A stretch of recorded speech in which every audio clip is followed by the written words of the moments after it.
Russia has a serious long-range strike campaign, but whereas Ukrainian drones seem to be able to precisely strike a single Russian wildberry, Russian drones struggle to get anywhere close to their targets. This leads to some strange offensive and offensive planning. And if you will pick up the phone, I will tell you all about it on today's edition of the Geopolitics Helpline. I thought that maybe a large fraction of Russian strikes on Ukrainian apartment buildings were caused by inaccuracies in weapons, or weapons going off course because of electronic jamming, or perhaps Russia does not have better targets because their satellite data sucks and they have poor human intelligence. It is difficult for me to understand why they would use so many military assets on less productive targets, while enraging the civilian population and ensuring that they will not quit until Russia is defeated. I believe that Russia is evil, but not stupid, and this just seems stupid. So I am still looking for the real reason.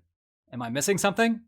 All of the videos that I watch seem to oversimplify by listing the military targets that Ukraine struck and the civilian targets that Russia struck. Are we living in an echo chamber that skews the apparent set of targets? Or is it just that Ukraine's military possessions are better dispersed and concealed than Russia's? Doesn't Ukraine have electrical infrastructure or something else that Russia could target instead? And thanks to the viewer for the $10 bribe/lobbyist donation to the cause.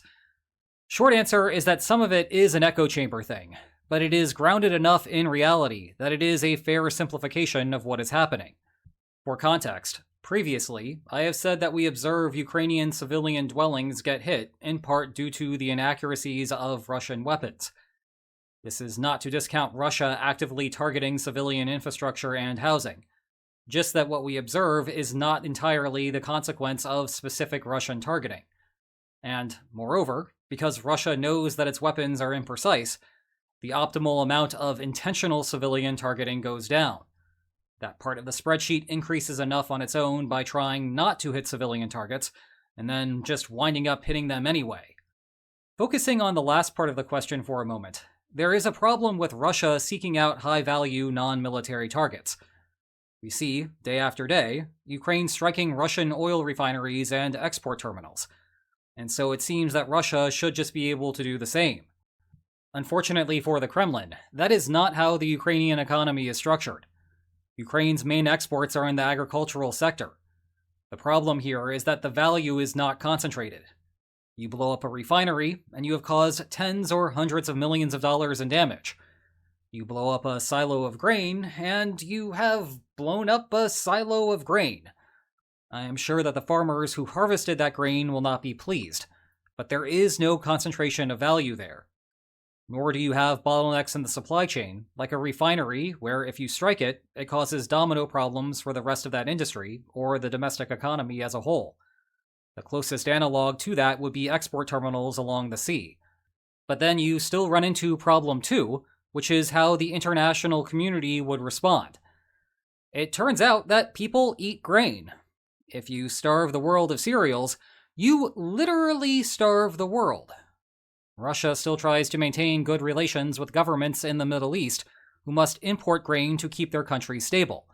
The Kremlin cannot sustain those friendships while overtly hunting Ukraine in this manner. That is how we ended up with the Black Sea Grain Initiative, one of the very few successful negotiations that we have seen over more than 4 years. The other set of high-value targets that Ukraine has are power plants. Many of those are nuclear power plants. This, again, is the type of target that would anger the rest of the world. In particular, you could imagine China and India chastising and then withdrawing support for Russia if Russia were to try to destroy them. The closest that we have seen in this regard is what we might describe as reckless aggression at the Zaporizhzhia nuclear power plant. But even that is fundamentally less concerning to third parties. That leaves non-nuclear power plants, which Russia could and indeed does target. However, there are only so many of those, and Ukraine can place anti-aircraft defenses near them, blunting the effectiveness of those strikes. Obviously, electricity has been an issue for Ukraine at various points during the war, but simultaneously, at times, Ukraine has continued to export electricity to Europe. The Kremlin's solution to these problems has been to target the electrical grid at lower tiers. Power substations are all over the country, and if you pop one, then large segments of the population will still be without electricity. So imagine for a moment that you are a war planner in the Kremlin. You have intelligence on the location of a moderately valuable military asset sitting in some field in eastern Ukraine. You also know the locations of various electrical substations in the middle of nowhere. And then, on top of that, you know the locations of electrical substations within Ukrainian cities. What do you target? Remember, your weapons are imprecise. If you fire at your target, there is a very good chance that it will completely miss. Consequently, those first two targeting options do not seem like they have a good return on investment. You will more than likely hit nothing. But an electrical substation within a populated Ukrainian city? Now there is a solution. If you hit the substation as you planned, great. If you do not, well, as a consolation prize, you have struck fear into the Ukrainian population. Same goes if we add a fourth potential target, one of those basement drone production facilities. Russia takes advantage of Ukraine hiding these within the population. The laws of war dictate that the particular production site loses civilian protections.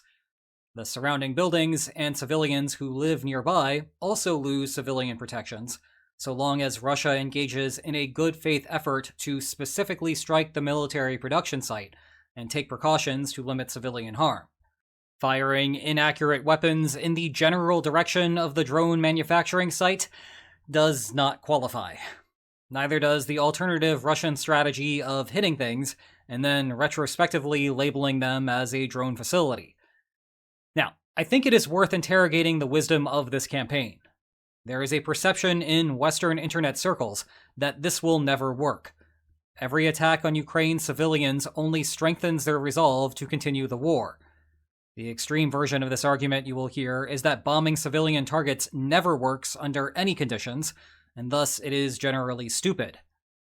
I should first note that Ukraine has basically started such a campaign by striking Wildberries distribution centers. There is a military dual-use connection with that company, of course, but even Ukrainian policymakers describe it publicly in flimsy language, and quickly praise the benefits of frustrating civilian consumers. At the end of the day, though, you still have about 10 deceased Wildberries employees, and another 90 injured at the time of this writing. Obviously, as I discussed on the main channel recently, this is different because Kyiv is banking on Russian citizens getting frustrated with the Kremlin's policies, and viewing Putin as ultimately responsible for all of their suffering, not Ukraine. You will not see an analogous outcome with Russia bombing Ukrainian civilian targets, and Ukrainians blaming Zelensky. But there is a substantial difference between the initial stealing of resolve and the long-run drag of dealing with the realities of endless suffering. Just think back to the beginning of the pandemic and how many people you knew who started with serious commitment to stop the spread. Then think about what portion of those people were still like that after 1 year, after 2 years, after 4 years. That is the reality that Ukraine is facing. The last that I spoke to Ukrainians, they were still, by and large, willing to endure the suffering. But you can tell that the situation is growing old based on how fewer people respond to air raid alarms by taking the proper safety precautions. There is also growing unrest with the trajectory of the war up until a few months ago. That changed, though, with the renewed pressure that Ukraine has placed on the southern end of the front.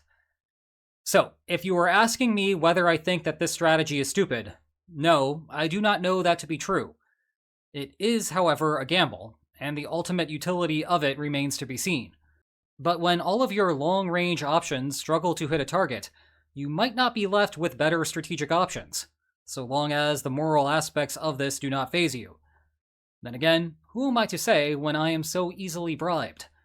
Meanwhile, I may not be an authority on morality, but I can tell you what the intellectually right thing to do is. Of course, I am talking about clicking here to browse the entire Geopolitics Helpline archive.